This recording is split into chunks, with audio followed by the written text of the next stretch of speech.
All right, our next panel, as they're getting themselves situated, is Tampa Bay Built Development, Demand, and Opportunity. Again, we have another esteemed panel. Again, I want to thank Julia personally because it was really the two of us, and I'll give her all the credit, that kind of came up with the idea of putting this together. All right, so with us today, we have from your left to right, David Kahn, Executive VP, Regional Director for the Southeast of CBRE. Thank you for being here, David. My good friend and brother, Andy Scaglione, who's been with us, I think, all 5 years, who's a real estate investor. Julia Silva, founder and president of Lee & Associates Tampa Bay. Thank you. Yeah, she deserves applause. So,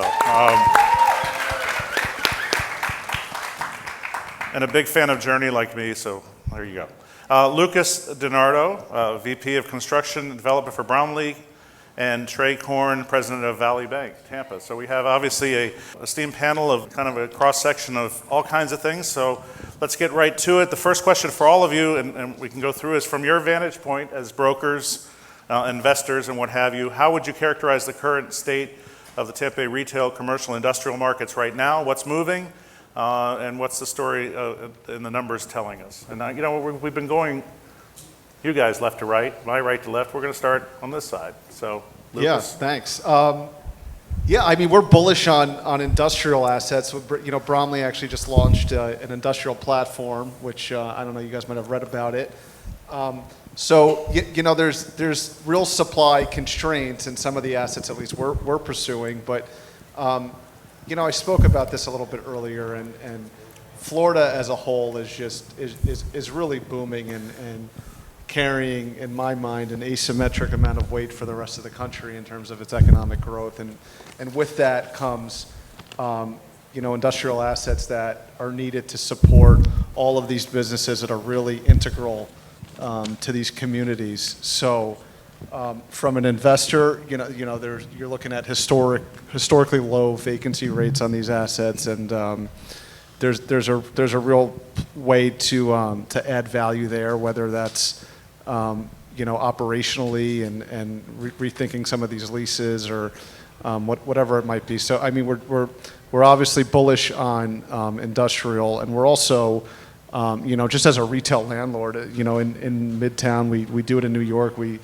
kind of know how it works. We know how to design boxes in the right places that we think will lease and do our best to support the businesses that ultimately go in there.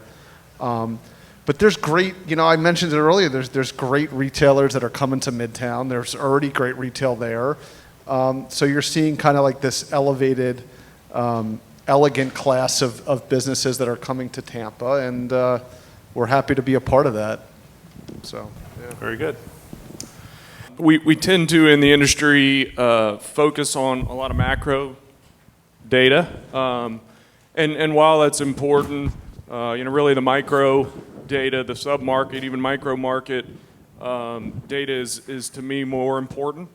And that's where I think we are right now as a market is we're a bit unbalanced in that we've had this flight to quality, flight back to the core, and asset class diversity. Not all office is bad, right? We have some office properties that are screaming and others that are suffering. Same in multifamily.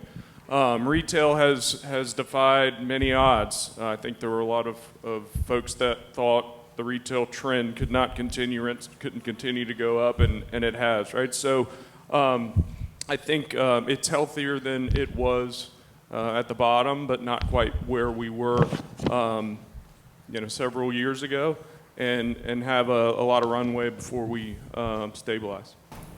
So I do not sell any houses, but I can sell you a warehouse. So that is what I do for a living, and I distinguish myself that way. And people don't move into warehouses, but when you move into a house, you need the services and the product that come out of our warehouses. So what happens is Florida is growing, as we all discussed, but we're sitting in the middle of the fastest growing region in the state.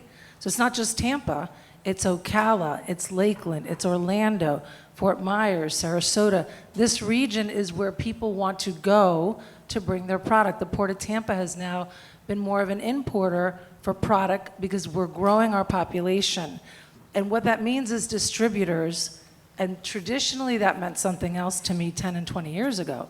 Today, when I say a distributor, I'm talking about every consumer product that you buy from Amazon, Lowe's, Home Depot, IKEA, I can keep going on and on, TJ Maxx. All of those retailers need a distribution footprint. Traditionally, they would have one big hub somewhere in the region, and Tampa Bay used to be considered the end of the supply chain. Now the retailers want to be here because they can get to the region that's growing the fastest. So within hours, they can reach millions of people from their warehouses. That is why you see all of the growth. One of the most important supply chain corridors in the country is the I-4 corridor. It's also a very politically a very important part of the voting process nationally. People nationally watch the I-4 corridor. Now the supply chain wants to be here. So you're seeing all this warehouse growth on the I-4 corridor as well as the I-75 corridor, and then we'll dig into that, but that's what's driving and making the industrial market so powerful here in this region. Yeah, I would agree with that, but we've definitely seen a slowdown since the COVID days. That was the best thing that happened with industrial. Rates almost doubled at that point. On the apartment side, I see a more or less under demand and oversupply scenario right now. When you have unemployment, the state of Florida, 4.8. National average right now is 4.3. It's gone down in 1 year, actually increased 1.1%. In Hillsborough County alone, 10,500 people have been added to the jobless rolls. Out of all 67 counties, we're showing unemployment increasing. So that's where on the apartment side. The retail side, I think, Dave will probably say the same thing. You pay for a good location once, you pay for a bad location every day. And if you got a good location, there's just not enough of it. So that's about it. Yeah, hi. Like Andy said, I'm a retail guy, shopping center guy. I've been doing it for a long time. And the market's as healthy as it's been in my 40-year career. We have vacancy rates probably of 4 or 5% at the most, and if it's a good product, it's probably 100% leased or 99% leased in Midtown. It's a testament to a well-leased shopping center. And that demand is coming really two things, right? We have people still moving to Florida, and with the exception of a few centers and mostly grocery-anchored centers, we haven't really seen significant retail development going back to the 08-09 recession, and that, you can say that nationally too, really. So lack of product, lots of demand for stuff has created rental rates, like Trey said, that I never thought I would see in my life. So I think we're finally to the point where we're going to start seeing some new construction in bigger shopping centers, not just the Publix or Sprouts anchored centers. So we'll see. Well, I know this. Yesterday I had to go to a podcast, and I got off on 54 and headed west, and I couldn't believe it. When it was lunchtime, I had to try to figure out a place to eat. I have a confession. I went to Whataburger. Lots of choices. In fact, Yeah, I mean, honestly, in the You are last Catholic. few years, I'm most down like of the 30 development- pounds, but I'm back up about 3 from yesterday. There's but no but it was just shortage of amazing. choices. I mean, clearly that location is just blossomed. So the next question for Julia and Andy: which property types are drawing the most investor attention right now? And where are you facing headwinds? And beyond the established corridors, as I just actually spoke to, which neighborhoods or submarkets are you watching for the next wave of opportunity? So land is a big component of what I do for a living, but industrial land, to be very clear.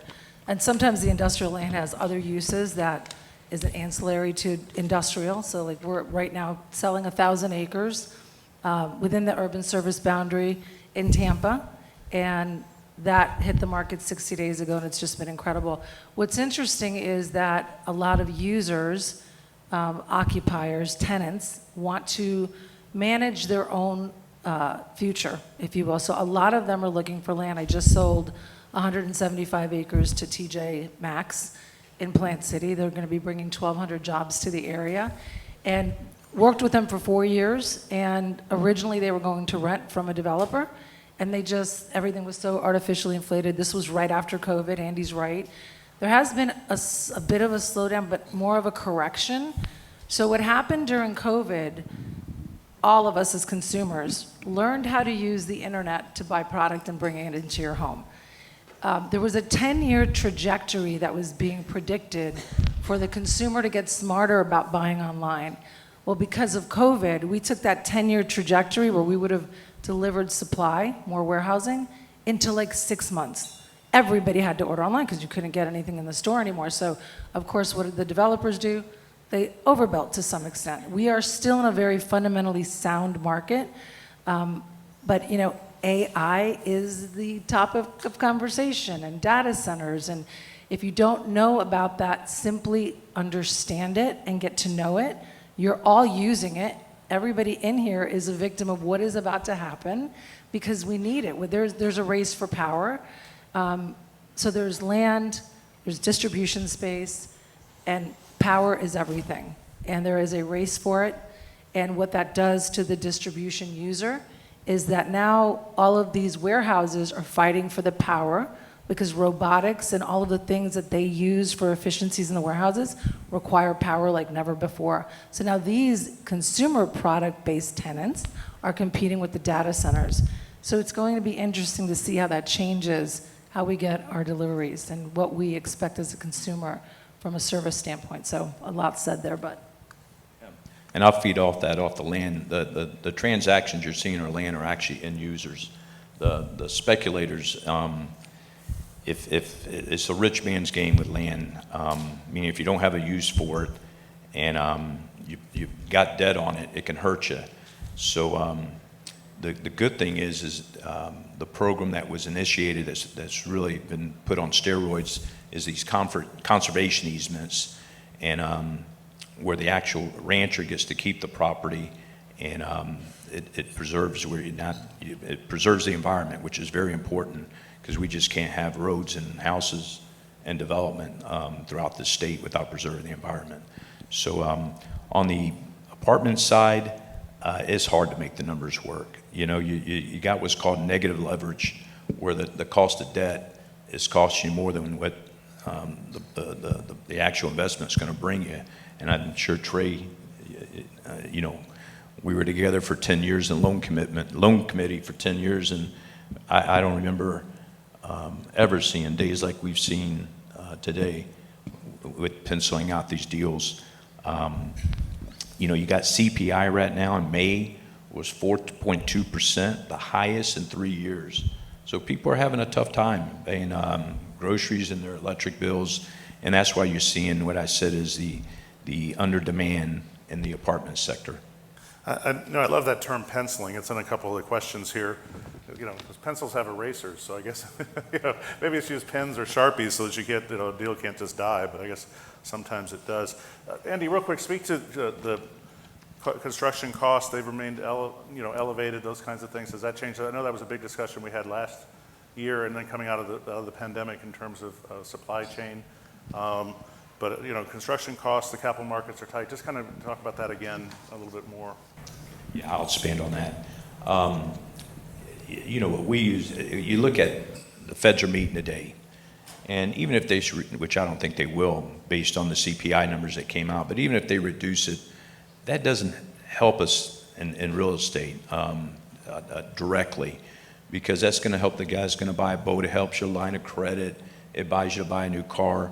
But what we look at is the cap rates, and the biggest influence of the cap rate are the U.S. Treasury notes. We call them the 10-year Ts, and based on the national debt that we're up to $39 trillion. I was looking last night. I don't see cap rates. I don't see long-term debt going down much. And because of that, I think you're gonna see cap rates stay pretty tight where they're at today. Regarding I want to expand on the last question. You know, you asked where would you see emerging markets?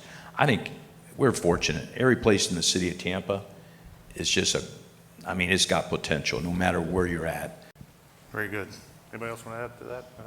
Yeah, I mean, to Andy's point and to your question about making apartment deals pencil out, it's near impossible And, you know, I've been up here kind of marketing our South Tower, but it's hard, and the spreads are so tight, and it's a result of all of these things. You know, our country's facing this big debt crisis, not to quote Ray Dalio, I don't know if you guys read any of his stuff about this, but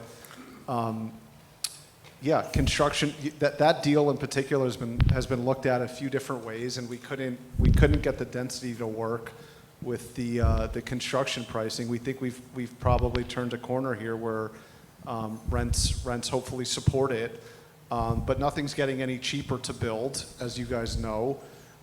You just have to find thoughtful ways to, you know, VE and save money off the budget and be creative enough to make a spread work, and then you got to go raise money on that idea. So it's you know, it's a tough business to make money in right now. So yeah.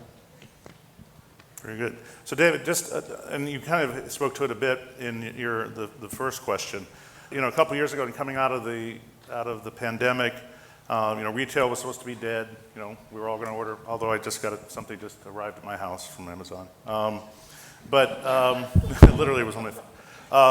So and then obviously office. Everybody was working from home and all that kind of stuff. And so office there was going to be this sea change and how, you know, offices operated and people were not going to come back to work. I know I made my folks come back. But you know, but it really hasn't turned out exactly that way. And you spoke to the location, you know, location meaning something in terms of retail. I know that, you know, my wife calls it the mothership. I was at you know, at the International Mall the other day, and it was packed. And I don't know. I guess it looked like people were buying stuff. So just kind of speak to, you know, where's the demand? What's the tenant mix? Where are the markets headed in terms of, you know, retail, and to the extent that you can speak to office as well. Well, I'll try to speak to office. That's not my forte, but let me start with retail, which is not unlike, but I think more so than the other specialties. It's the most complex and a lot more variables at work in retail. When I started 40 years ago, shopping center mixes looked entirely different than they do today. The internet obviously was a huge impact, but what retailers found is shoppers, consumers still like to touch and feel and go try on things. So now to be successful in the retail world, you have to have an online presence. You have to have what we call bricks and mortars location. You have to be available 24/7 in all forms to consumers if you want to survive. But still, the internet's had a lot of impact. Amazon, which you don't really think as a clothing merchant, does more sales than Macy's does by a long shot. So they're big in the business. Now, when you go to a shopping center, a Publix anchored center, it's mostly going to be service-related retailers that you see in there. You're starting to see medical, what we call medtail, show up in there as well too. So you're seeing small fitness uses, you're seeing hair salons, massages, a whole mix of things. You're not seeing the local dress seller anymore, at least in very, very small instances. So the mix of the center has changed a lot. David, is medical taking a role in retail now too? Yeah, very much so. In fact, I need to look at my notes because I can't remember all the medical uses that are out there. But urgent care, right? We're seeing a lot of urgent care, and I think as insurance moves to put more and more choices in the consumer's pocket, right? You're going to see more transparency, which means you're going to see medical providers start being more forefront in the community, which means you're going to have more and more offices on the street so you can see them and compare and shop for your services. Vision, dental, those kind of uses. Chiropractors, the Joint, you've probably seen the Joint pop up. That's a chiropractic chain that people can franchise.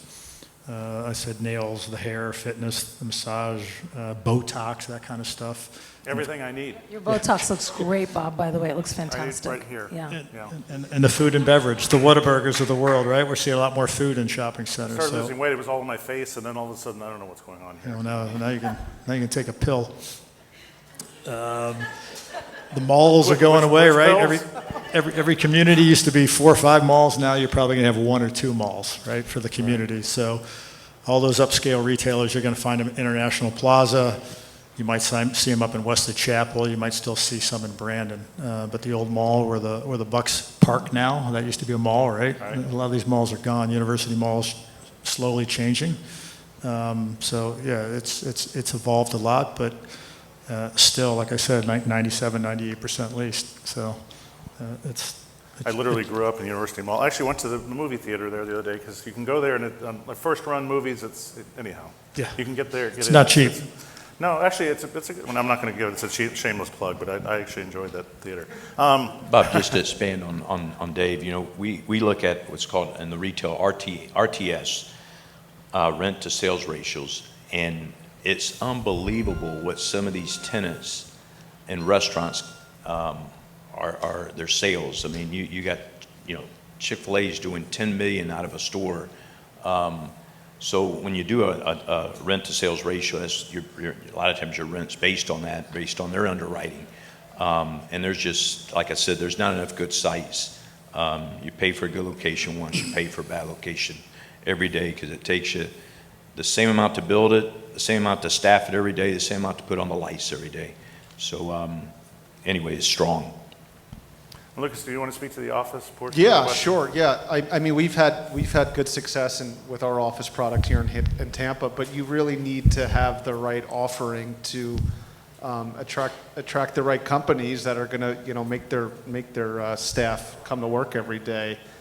You know, Trey knows it about Midtown East. It's there's amenities. It's a really nice place to work. You're not fighting for parking.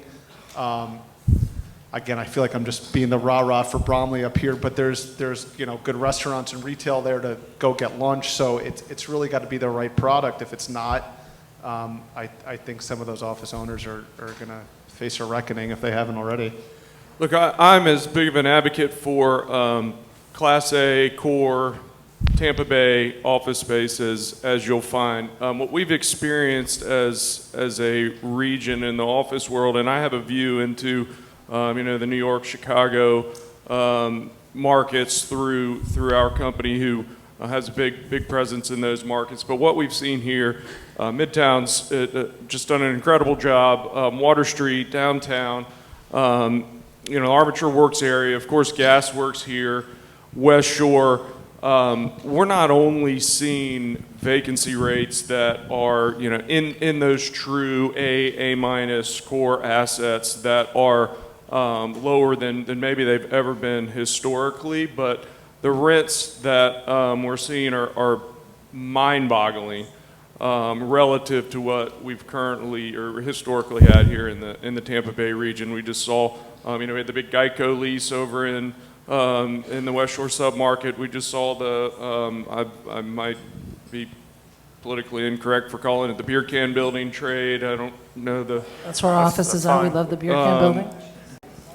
Yeah, I don't know the official name, but anyway, you're seeing quite a bit of investment into Tampa Bay office, and the attraction. Companies may be downsizing, but the flight to quality and the rents they are willing to pay for a high quality, highly amenitized office project are tremendous. Now, on the flip side, we have some suburban stuff that is still suffering terribly, and you can't give it away, and you may not ever be able to, but to think that no one is ever going to work from office or be replaced by process or you know, offshoring or what have you, there is some impact, sure, but the core stuff has just experienced tremendous growth in the last few periods. And there is a solution to the suburban office problem. It's being turned into industrial.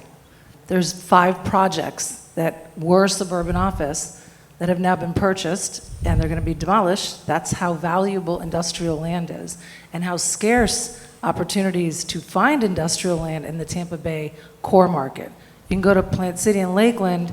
There is plenty of land right now, but like the Progressive Insurance campus on 301, the Crosstown, as 4, how many buildings, Michelle, was it 5 buildings being knocked down, 60 acres. That's going to be an industrial project.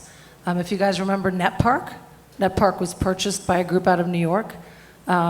It's still operating as a suburban office park. In about 4 to 5 years, that will also be demolished into industrial. Lakeview Center, which is at Corporix Park, MLK, and I-4, used to be a 4-story office building. United Healthcare was in there at one point, and it had a 6 to per 1,000 parking ratio. That is being knocked down for 2 industrial buildings. So we talked about this happening. It is definitely happening in the core of Tampa.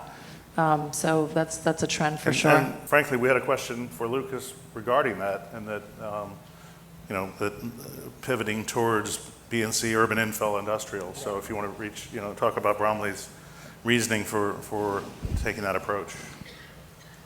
Yeah, like I said, we launched this platform where we are bullish on Class B industrial assets, particular ones that are, like I said, very, very integral to essential businesses in these communities.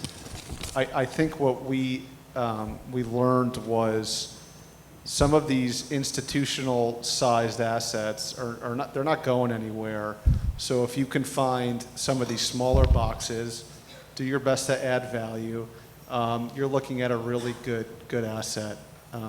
I mentioned it earlier, I think, or the previous panel maybe.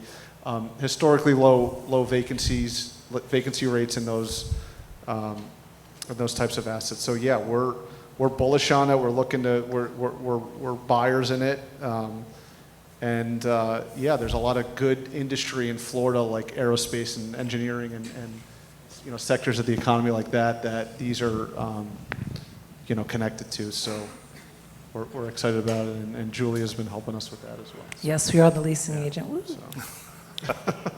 And just to expand on that, the what we call IOS, outdoor storage, it's you can't find enough of it right now because of land being industrial land with proper zoning being scarce, and the guy that has a small warehouse with a yard space, he's going to win that lease every day. Because he's got something unique that the larger REITs do not have. Regarding office, I've always stayed away from office, never wanted to do nothing with office, and the reason is tenants expect you to do the tenant improvements, the TI, and how would you say, being conservative, was that you always have a contingent liability on your balance sheet, no matter where you're at, because if the tenant leaves you, a new tenant comes in and he wants now walls moving. It's costing you $15 to move it, to demo it. Now, $80, $100 to put it back in. So you've got over $100 per square foot contingent liability in your balance sheet at all times when you have an office building. Unlike an industrial building where you're really given what we call vanilla bots, that air conditioning's working, and you got white walls. So very, very big contrast in that. I want to just really quickly talk about IOS. Did you hear what he said? IOS, Industrial Outside Storage. It used to be called a yard. And now there's so much capital chasing IOS. We have a fancy word for it now. Well, what's happening is Blackstone just literally gave hundreds of millions of dollars to these IOS aggregators, and there's capital flying to buy these projects. And it's like a little warehouse building, and it's got 5 acres of land. Well, the guy that's renting that building and has a decent lease rate is now under attack. He might have a 10-year lease on that space, but the aggregator's coming in, calling the landlord and saying, hey, I will pay you millions for that land. But what happens when that guy's lease is up is his rent's gonna triple, definitely double. And so there's this attack on the tenant now because of the iOS aggregators. It's insane that this is like such a powerful word now, iOS. How about that? It's A-OK, unless you're the tenant. Okay. Exactly. This has been going on for a while. I still got it. All right. Last question, then we'll go to some of the audience questions, which are some good ones here. So just to kind of sum it up, lightning round. If you had to bet on the commercial market, industrial market over the next couple of years, what's the best case, you think? What is the biggest risk if you were, Andy doesn't take risk. But what keeps you up at night? For me, it's our new standard poodle that I'm afraid is going to have an accident. But I don't think they're actually accidents. But go ahead. We'll start down with David. Well, what keeps me up at night, there's a lot that keeps me up at night. I think we're in a precarious situation in the world right now, right? The stock market by historical standards is at a very high level. We've got these crazy world events going on, interest rates, inflation. There's a lot, and of course the big one is the technology and the AI and what it's going to do for us. So there's a lot that keeps me up at night. Fortunately, in Tampa, as real estate goes, we're in a great spot. I don't think demand is going to change very much. As I said earlier, I think we're on the cusp of seeing some larger shopping centers being built in the next few years, which would be the best case, certainly for me. Worst case is, I think, we drop into a recession and things slow down, but I wouldn't expect retail to just crash and burn like back in 08, 09, that kind of thing. So worst case is we slow down, maybe rents drop, vacancies go up a little bit, but nothing dramatic. Best case is we start seeing some significant new retail construction in the next few years. Yeah, notwithstanding the unemployment concerns and CPI inflation, Tampa, I don't think there's one of the best places in the country to invest in. Do I see things getting slower? Absolutely. I mean, 2-3 years ago, Bob, I think the city of Tampa taxable value assessments were increasing over 12%. The numbers I think I just got the other day, this year is going to be 3.9. So it's definitely a tougher market, and apartments. And that's mostly new construction. I beg your pardon? Most of that's new construction that's coming out. Correct. So I mean, that's people COing, before January 1. If you take out the new construction, you'd actually be, I would think, probably in the negative. Yeah. So anyway, again, but I think Tampa's, born and raised here. Dad's from Ybor City, mom's from West Tampa, and I can't think of a better You're place to be. from a mixed marriage like me. Yeah. We often call our team Team No Sleep, and I sleep like a baby because I can't keep up with them. We're always working. So I think the most important thing for us as advocates to our clients, whether you're on the landlord side or the tenant side, is really adding value and navigating them through the changes. Because anybody can be a broker, and if it's only about the commission, then you're adding no value. You have to understand what's going on geopolitically, AI, land, power. You really need to understand how all of this affects your clients, whether they're selling or they're buying or they're leasing. You have to be juggling many parts of the information, if you will. And sometimes when you're representing a tenant who was paying, let's just say $6.95 a foot, and now they're looking at a $14 rent, you've got to navigate them through those conversations and figure out how their business works. Because here's the thing, most people that lease space, real estate is a line item on their budget, on their balance sheet, and it's a pain in the butt. And you have to really know how to handle that. So you have to be educated and learn and just listen to podcasts and do as much information finding as you can. And by the way, as a consumer buying a home, you should be just as educated, because all of this is changing the legislation that we talked about earlier that's impacting services and public policy. Guys, look up Jeff Brandes, by the way. He's brilliant. I mean, on so many levels, but his family history is unreal. And I love his passion because he's really taking it personally and he's doing something about it. So I gotta say, he should be on every panel. He brings a lot to the table, but it's a different world and we're navigating it, and it's just, this is a great market to be in. Capital's flooding into this market. We get 4, 5, 6 calls a week. Capital investors, we have money, we need to spend money, we want to be in Tampa. Tampa was a tertiary market before. It is now in the top tier. Everyone wants to be here, so. And we really have seen that. I can remember 5 years ago when we did this, we talked about it being a tertiary market, and that it's changed that quickly. Yeah, no, and it really has, and we're on the national radar screen. I think part of what has made us attractive relative to, we were a bit of a hidden gem and affordable, and there's so many things that locally will continue to drive our industry and this market, and I do not have any concern about the Tampa Bay region in the long run. But I will be the one to bring up, the third panel in a row to bring up affordability and transportation. And we can beat a dead horse every day, but it's so vital to this region when we think about our core, and it's not a single core. It's the Ybor, it's downtown, it's West Shore and into Pinellas County. We're a living, breathing region as a whole, and if we can't figure out how, it's not a region where people can commute a long way into one common core, transact, and go home at the end of the day. We're constantly moving throughout our region.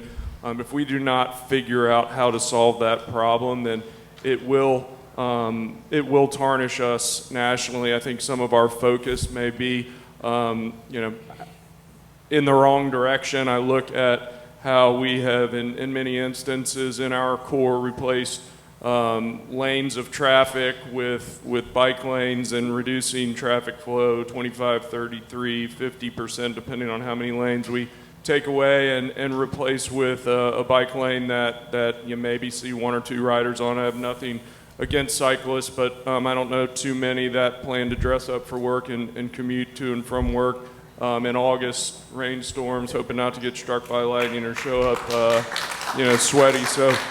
Are we wishing for them to get hit by lightning? I'm not sure. No, line.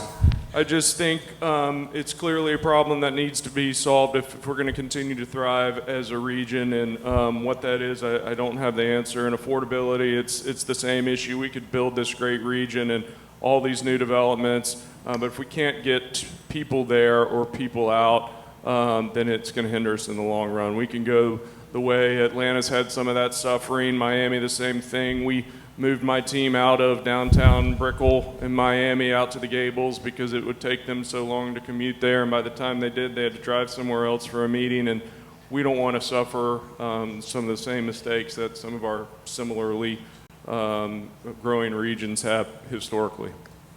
By the way, shout out, I think the Tampa Housing Authority is here, and they do a really good job with workforce housing for our community. But I do think that policy and private developers need to change what they deliver and start thinking about that workforce housing in like a master plan development. Go ahead. Yeah, the world just, I don't know, I'm a younger guy, and maybe there were times that all of this felt a little bit easier. But the world is just such a complicated place now. I mean, we're all forced to be like commodity traders to understand what's going on with tariff pricing, what's the next geopolitical spat, and it really translates into what we do every day. And it's like, I think the question is what kind of keeps me up at night. It's like news that the switchgear that's going to power up a whole office building is delayed 6 months because of some ongoing political negotiation. So you're forced to really become a jack of all trades and understanding these things. And I joke about it with my wife too, because as an office landlord, we follow our tenant companies so closely, and particularly if we're pursuing executing a new lease with a company, and it's like, oh well, they were in the Wall Street Journal about getting bought or something like that. So it's like you got to follow so many different marketplaces so closely in order to do something that historically kind of seems narrow in its lens, but it's really not, I guess. So yeah. So and this is a question that came across, and originally we had a question on this. I'll bring it up to you. You can answer if you like, or you can just say simply none yet. We're going to the questions now. Would Bromley like to shed any additional light on their goals for the downtown Tampa Stetson site? Can't speak about it right now. None ya. Yeah, none your business, I guess. All right, well that's that. Yeah. Sorry, guys. Very Data good. center? Okay, moving on. Data center. I'm kidding. Sorry, not sorry to put you on the spot. No. Okay, it was Please. just kind of fun. Thank you. All right, let's see if I can decipher this one. Any new development in reference to new or updated infrastructure that can help in development, demand, and opportunity? I think we spoke to it a little bit, but transportation obviously being the biggest thing. Is there some other things? And I guess has the business community yet, or the real estate community, started to tune in yet? We had a certain amount of discussion about the constitutional amendment and what it means long term. In terms of, and obviously, if we're talking about infrastructure, depending on there's certain things that you're going to depend on going forward to be able to do other developments. And if there is not, if you're having to fund core services, fire, police, and what have you, if there's not additional monies to do some of the infrastructure projects that then allow you to develop other areas of the city, county, or what have you, is that something that you're starting to tune into or think about as you go forward? And do you think that the business community then, in the way that they got on board with All for Transportation, rightly or wrongly, depending on your perspective, will the business community weigh in on this going forward, do you think? It's a great soundbite on Fox News for sure when our governor's talking about it. But I mean, honestly, today we dissected what the effects could be. I haven't really studied it. It's something one more thing we need to figure out, and we probably should write a white paper on that and see how it's going to affect, because it's definitely going to affect commercial. There's no question. It's not a homestead. Who's gonna take on the burden, right? Now keep in mind that a lot of we're talking in terms of it. So the estimates based on the 2025 tax roll would be that the county, and that's all the taxing authorities. Remember that we tend to focus just on the cities and the counties, but it's aviation authority, port authority, children's board, those kinds of things. But it's about $500 million based on the 2025 tax roll of lost revenue. Again, we understand that the issue is not whether or not individual homeowners need relief, but ultimately that's not just for that year. It's going forward. It's year after year, and that's where the Revenue Estimating Conference came up with a much larger number based on 10 years from now. And a lot of times those are the things that are bonded out based on revenue expected. And that's a lot of the projects we're talking about, infrastructure projects, are bonded into the future. So that's why I bring it up, is it's something that the business community, and again, ultimately the voters will make a decision, but the business communities have a stake in what this We don't have a lot of decision will time. How do we get educated? What do we do? By design. What is the answer? I mean, Jeff Brandis has amazing ideas, but that is an issue that I honestly don't truly understand. And I mean, can you help us? Can we do something before that's November? That's for another day. Yeah.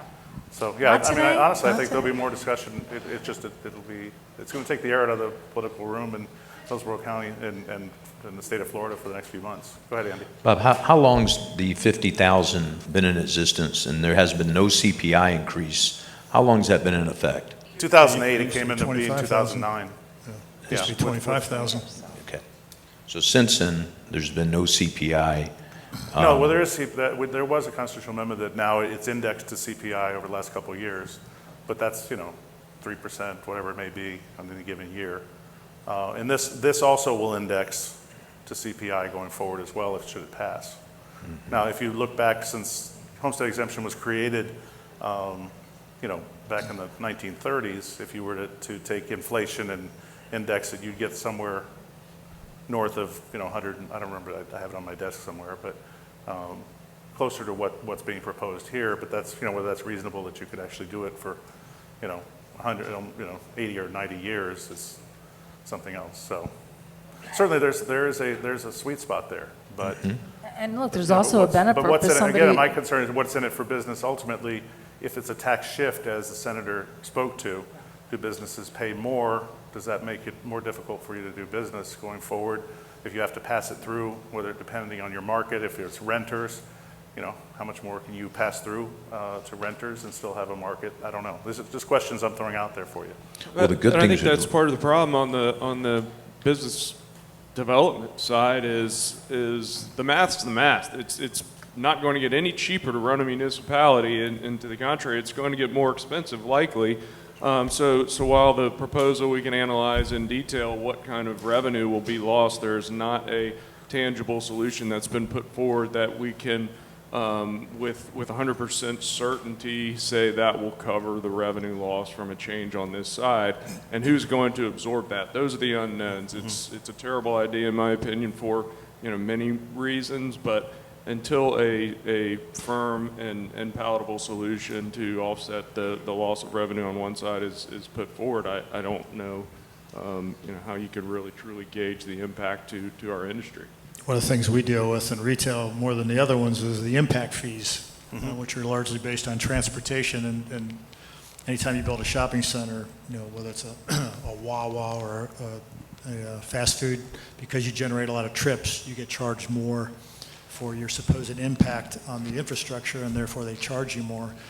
Doing Wawa work now, the last 13 years or so, Manatee County, to do a Wawa right now, they're trying to charge $800,000+ in impact fees, which makes the deal, you can't do it, right? I think that's something else that needs to be addressed too, If there right? needs to be backfilling of some of the revenue, does it come from here? Right. Things like that. It'll be put, the burden will be put on the back of developers, so they're going to have to change their underwriting and figure out their returns, and does it, get them out of the market? But the other side of this too is the consumer, the person, the human being that lives in a house that's been in there 40 and 50 years, and now they're paying for all of this growth, and they don't really need all the services. That's the component that I struggle with. Like the homeowner that's been in their home, and it's not a second home or a third home, they're living there. Right. And just like the condo issue that they're getting assessed, they keep getting assessed on taxes. Although they've been protected by Save Our Homes and are probably paying on a assessed value much lower than what the, and they'll actually get in theory, a much lower benefit than the folks that have been here just over the last 5 years. So there's counter arguments to all of this kind of stuff. I had one person tell me, well, I no longer have kids in school. Why am I paying school? Because we're still going to pay the school portion of our taxes. And I said, well, did you ever go to school? Somebody paid for you to go to school. So, I mean, we're all in this together in this ship. I would love to do like a round table. I think we probably need to have something You know what else I'm here. saying? Yeah. But somebody else could stand here and I can sit there. All right. Thank you so much for this panel. This was another fantastic.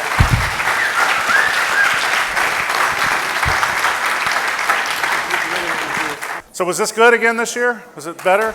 Good. Should we keep doing it? I think that's the question is. All right. Well, I want to thank everybody for being here. This was a wonderful event. Thank you for allowing me to, be up here and my daughter to entertain you with the national anthem. I am so blessed to have had the opportunity to serve in this position for as long as I have, and the ability to serve this community. Really, hey, all I can say is same time next year. Thank you very much. Take care.